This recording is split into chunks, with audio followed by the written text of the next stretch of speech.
still obviously they're very concerned because DSA and what you might call DSA adjacent candidates are really on a higher level now. It's causing more concern to those mainstream Democrats. Well, this is interesting.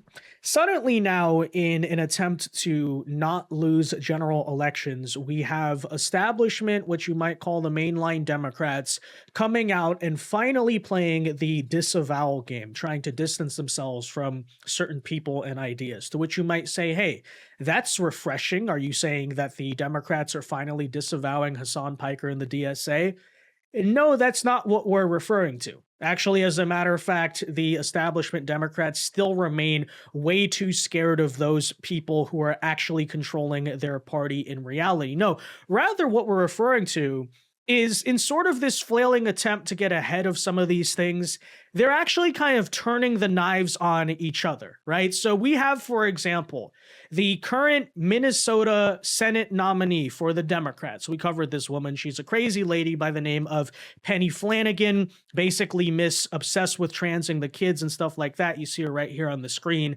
And she was recently asked, obviously a big story in Minnesota, if as the current lieutenant governor, she shares any responsibility for the whole fraud scandal. And of course, what she proceeded to do was simply blame it all on Tim Walz. Yeah, it's all Tim Walz's fault. That's the easy scapegoat. The former hero of the Democrat Party, Kamala's VP, they're irrelevant now. Let's try to shift the blame. Over in Alaska, as another example here, we have a Democrat nominee actually rejecting the endorsement of Kamala Harris, basically saying, hey, I don't want to be associated with this person. But actually, this makes it even more telling.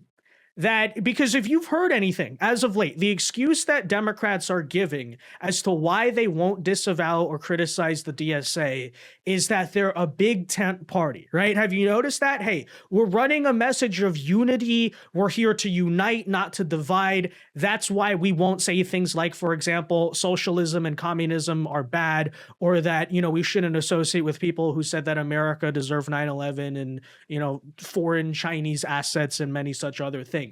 But clearly that's not true. See, this is the thing, because you notice the Democrats are perfectly happy to criticize Kamala Harris. They're happy to criticize Tim Walz. But as that famous saying so often goes, to understand who's in power, simply look to the people you can't criticize, which many out there often like to associate with, say, AIPAC or Israel or something like that, to which I say that's clearly not true, because Democrats are allowed to criticize Israel all the time. No, you want to know who's really in charge of the Democrat Party? We don't have to overthink this. It's the people they can't criticize. Hasan Piker and the DSA. Even if, say, for example, on the surface, Hakeem Jeffries, Chuck Schumer, establishment Democrats are sitting in positions of leadership. Okay, but who's calling the shots? Who are they scared to offend? Who are they constantly trying to appease? It is, of course, that radical base, and that is exactly what is going on, which, by the way, is now starting to have some major implications for the 2028 primary, because while the Democrat establishment sits there way too scared, trying to appease these people, former frontrunners like, for example, Gavin Newsom are just completely politically collapsing as a result of it. So yet again, I guess you could say, on one hand, the infighting is interesting. We'll talk about it. On the other hand, though, it's yet another story of, even while they still marginally have some type of power, the establishment Democrats are letting the commie takeover happen, either because they're too scared, or maybe more realistically, it's all kayfabe and they're all in on it, right? I mean, to quote the recent nominee that ended up beating Francesca Hong in the Democrat primary for governor, hey, paraphrasing what he said, we basically agree on almost everything. We have a nearly identical platform. It's just how we approach it, right? So they're not actually scared of the DSA because, I don't know, their ideas are bad or dangerous or violent or whatever. No, maybe we'll lose general elections that way. Maybe we need to just message things differently, right? Maybe woke 2 needs to be smarter on rhetoric than woke 1. Not smarter on ideas, smarter on rhetoric, which, yes, tells you a lot about why this party civil war is fake. It is kayfabe. There's no saving the Democrat establishment because they don't want to be saved, right? They are allowing this to happen, and it's yet another story of that. But nonetheless, let's tell you about what's currently happening, guys. First, though, do us a favor. If you enjoy our content, make sure you hit that like button down below. Subscribe to the channel if you are new. We appreciate the support. And with all of that said, okay, So let's start with this story over in Minnesota, where, yes, as I mentioned, the lieutenant governor, crazy trans lady, is now the Senate nominee. MS now asks her whether she bears any responsibility for the fraud scandal. Take a listen to the answer. Do you deserve any responsibility, though, Lieutenant Governor, for those fraud schemes that have taken place in your state over the last several years? I would say, the governor says the buck stops with him. More should have been done sooner, and I agree. And now we know that 100 people have been charged, 60 have been convicted. Yeah, how convenient, right, guys? Clearly, it was all Tim Walz's fault. Never mind the fact that this was evidently a government-wide conspiracy spanning across multiple agencies. I'm literally the lieutenant governor. Frankly, that whole thing reminds me a lot of I'm not Joe Biden, I'm just his vice president. Remember that whole excuse? But of course, we understand why she's doing that. Kind of funny, the admission there. First of all, Democrats said this fraud thing is misinformation. It's not happening. It's grossly exaggerated. And now clearly they do seem to believe it's a general election problem, or else they, wouldn't be trying to publicly distance themselves from it. But still, regardless, do take notes of this. I think this is what's most relevant. Who is safe to criticize and kind of throw blame and shade at in the Democrat Party, and who's not? Here's another example of that. So here we have one of the candidates for Senate in Alaska. Okay, so this is the Democrat Alaska Senate candidate, a woman by the name of Mary Peltola. And she has come out publicly and rejected the endorsement of Kamala Harris. Okay, so that's interesting. But here's the full statement. And by the way, in total fairness to her, probably makes perfect sense why you wouldn't want to be associated with Kamala, especially running in a red state. But here's the full story. So she's distanced herself from an unsolicited fundraising email by Kamala Harris that split donations with Kamala's PAC, which is kind of astonishing and hysterical to listen to. Yeah. Kamala was basically trying to steal money off of her name, Great 2028 prospective campaign here you're running. Very telling. Hey, maybe now we have an idea of how Kamala ended up raising almost $2 billion, right? But the justification given here was that Peltola's campaign told the New York Times she isn't seeking endorsements from the lower 48 states, prioritizing local Alaska issues and support from state labor groups ahead of the nonpartisan primary, right? So she's trying to position herself and say, look, the reason I did it's not because Kamala was trying to steal from me or whatever, but I'm running as a statewide candidate. I'm not concerned with national politics or these types of issues, and that's why I'm going to sit there and kind of disavow and distance myself from the Kamala endorsement. So you have that. You have Peggy Flanagan. But again, I say notice how these things are both completely safe. You will not see a Democrat candidate on a prominent level in this country go out and say explicitly reject the endorsement of the DSA. How do we know that? Look, for example, to none other than Abdul al-Sayed, or as he's requested his name been pronounced, Abdullah, Muhammad al-Sayed, or whatever it is, right? He's asked us to pronounce it properly there. But we covered in the past how he went on TV and publicly stated, I'm not a socialist, to which I say no one believes you. But if that's the case, okay.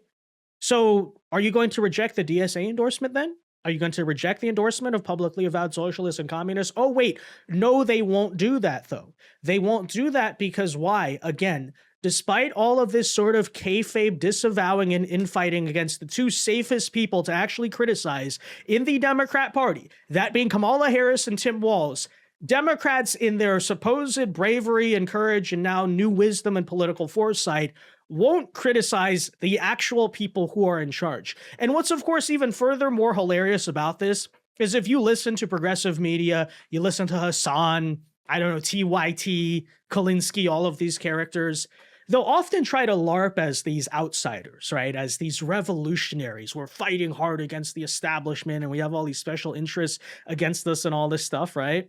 And they're smearing us. The mainstream media is after us. And the Democrat Party is smearing us. Clearly, that's not actually the case, right? The Democrat Party's terrified of you. Mainstream media, maybe they say whatever they say. I don't know. But in terms of the Democrat establishment, you know how I know they're not really meaningfully trying to stop you? because of this type of behavior right here, right? They'll disavow their own party leaders. It's actually not controversial in the Democrat Party to say Chuck Schumer sucks, but you say Hasan Piker sucks, random Twitch streamer who apparently is in control of this political party, end of the world for you politically. And, you know, I think that tells you basically everything that you need to know. Something to consider about that, right? And by the way, if the Democrat, let me also offer this idea. If the Democrat establishment was really terrified of you on a meaningful level, right? Not just, oh, they might not be the most electable candidates or something like that. I would venture to guess, folks, that they might, I don't know, have chosen better candidates than they did, right? We talk about these DSA people. How did they win? Whatever. Okay. Mamdani, the OG, I guess, in this decade. Who did the Democrat establishment offer in response? Andrew Cuomo? Yeah, what a political dynamo that guy is. Definitely not a weak candidate with massive baggage. Over in Michigan, who did we have running against Abdul al-Sayed? Not Francesca Hong. Haley Stevens, right? The lady with the crazy voice who could barely finish a sentence. That's the fight that the Democrat establishment put up against you because you're supposedly an existential threat to their power. In the case of Wisconsin and Francesca Hong, David Crowley, a guy nobody even knew the name of. Have you ever noticed this too, by the way, right? Whether they're scared or deep down they don't care, they're not really even trying that hard to stop you. Let's be real about that, you know? But keep going out there and pretending as if you're these outsiders, you're the populists, you're the revolutionaries. You clearly control this political party. And by the way, we're not just talking to the far left there. We're talking to the Democrat establishment. You can sit there and try to say, oh, we're moderates or whatever. We don't support all these things. Criticize them then. Disavow them. You won't do it. Very interesting. Will Lawrence running for Congress. This district. Hasan Piker. I feel extraordinarily short in this conversation. Progressive organizer, co-founder of the Sunrise Movement, running against two carpetbagging war hawks in this race, and pro-Palestine, anti-war, yes to housing, healthcare, no to bonds and billionaires. And you're the man. So thanks for being here. Nice to meet you. I don't know if I can give this to you or your guy here, but I'd love to get on the stream sometime. This just lays out why I think this race is worth fighting, worth winning. All right, absolutely. But thanks for standing strong, brother. It's been a hell of a couple weeks. Good luck. Yeah, thank you. All right. See exactly what I mean, folks? If you're now running for office as a Democrat, you grovel to him. You answer to him. Genuinely, Hasan Piker's endorsement, whether it's reflected by the actual electoral reality, is irrelevant. Clearly, Democrat candidates seem to believe it is the case like this. So Hasan Piker's endorsement has genuinely become one of the most influential and important within the Democrat Party. I don't think that's actually an exaggeration, because how is it that so many of the prominent candidates running for major statewide races in the midterms and all this stuff, it all runs through Hasan Piker, right? They all seek Hasan Piker's endorsement. They'll fly halfway across the country out of their states to go on Hasan Piker's show. This guy's like controlling the Democrat Party more or less. And by the way, okay, if Democrat leadership wants to tell me that's not true and this guy's just some live streamer, again, I say the answer is very easy. The response is very easy. Push him out then. Disavow him. Nobody will do it. Why? Because he's the guy actually in charge. The guy who has the power is the one who's actually in charge. And continuing here with our theme, that yes, the far left, the DSA crowd, the Marxists, the communists, the anarchists, the agitators, the looters, so on and so forth, are indeed really in charge. Let's even look to maybe what we formerly last year would have called the establishment's golden boy for 2028, Gavin Newsom. Gavin Newsom, of course, is someone who's kind of seen as, close with Pelosi and all that, part of the Democrat machine. He's going to be the guy to disarm the DSA in the Democrat primary in 28. Well, we've already seen ever since, in response especially to the rise of Mamdani and all of this, Newsom has, for example, tried to move to the left on certain economic issues to appease those people. So again, I asked who's really controlling Newsom? Is it the establishment or is it the DSA? But even then, of course, Gavin made kind of some waves earlier this year because he came out and publicly opposed the California billionaire tax that is set to hit the ballot this November. And some people tried to interpret that as, oh, well, he's actually being kind of brave. Look, there's a Democrat infighting situation going on. Okay, I mean, I don't really kind of buy that idea at all. But still, right? Look where the power is actually shifting in the party. Here's what's very interesting. Take a listen to this headline. So while Newsom has come out and tried to say he's against it, ladies and gentlemen, the California billionaire tax has now won support from the state Democratic Party. That is right. The statewide DNC basically got together here and said they did a sort of vote, right? They kind of tried to work it out.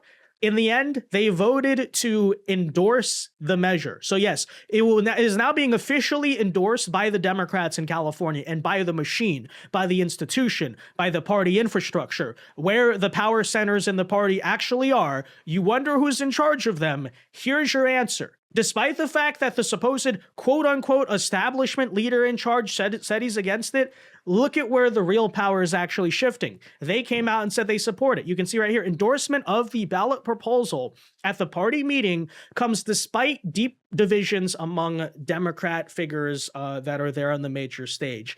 Well, clearly the divisions aren't that real, actually, right? By the way, you know, I was reliably informed, again, by the progressive characters that, hey, the party committees are rigged, right? This is the establishment, I thought, right? DNC, statewide Democrat committees, they're the institutions that are rigging the game against far-left candidates and all that stuff, the outsiders, as we call them. Oh, that's interesting. No, that's not the case. Actually, your people are in control. Gavin Newsom is sort of just kind of sitting there as a lame duck, actually. That's the simple truth. That's the simple reality, right?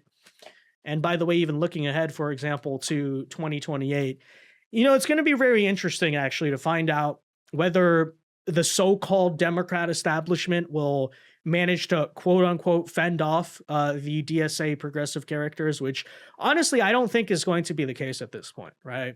Because while it's true on one hand that, say, we watched in swing states, in more general electorate type of, you know, environments, that Francesca Hong lost, Abdul Al-Sayed massively underperformed, all that stuff. Do keep in mind that the 2028 Democrat primary is going to be nationwide, right? It's not just an issue of you got to win the battleground states or something. So yes, states like California, New York, they're going to have an outsized influence. South Carolina, which Democrats have moved first because they canceled the Iowa caucus off the premise that the electorate there was too white. You know, the Democrat establishment believes might save them because the black electorate there will probably just vote for whoever the party has anointed. But then keep in mind the possibility that clearly Kamala Harris is angling to run again off the premise that, hey, South Carolina's first. Obviously, I'm going to win there. Don't be surprised, by the way, if at least Kamala tries to run as one of the progressives, because that's who she was in 2020. Let's not forget. She clearly, by the way she's been talking lately, believes that's kind of what the vibe is among the Democrat Party. So she's trying to appeal to those people. But even, for example, look at the current odds over on Polymarket. Gavin Newsom, for a while, was leading as the front runner for, you know, the Democrat nomination there. He's collapsed. As a matter of fact, the new front runner, only by 1 point, but still surging 11 points in recent months due to certain trends, is none other than AOC. I'm unsure as to whether she'll run, by the way. I could see her going for the Senate seat. Maybe she cuts a deal with the Democrats to say, okay, I'll sit out this time if you give me that Senate seat. But still, you know, it's a possibility there for sure. John Ossoff surging, Kamala now up to 8%, you know. Clearly, you know, even if maybe they manage to save themselves and say the Wisconsin primary, I seriously doubt the establishment Democrats, assuming that they're actually trying to stop this stuff, which, let's be honest, they're not, but if we're to believe that theory, really are going to be able to fend off the commie takeover long term. As a matter of fact, I'd argue it's already happening. The writing's on the wall. The commies have won. And we'll see how that plays out in, frankly, the 2028 general electorate, because outside of a primary in a single swing state or a general election in a single swing state, I think when you take this nationwide, you're going to kind of see the trend that we've witnessed in major Democrat states, who are going to be, by population, the ones deciding that primary and choosing the most delegates, right? So anyways, we'll find out. But yeah, central conclusion here, we once again have been reminded that when we comb back through the surface level headlines of Democrat infighting, it really boils back to the same thing at the end of the day. The DSA, the communists, are the ones truly in charge. Don't forget it. That said, let me know your thoughts. Be sure to leave a like on this video, folks. Subscribe to the channel if you are new. And until next time, God bless and peace.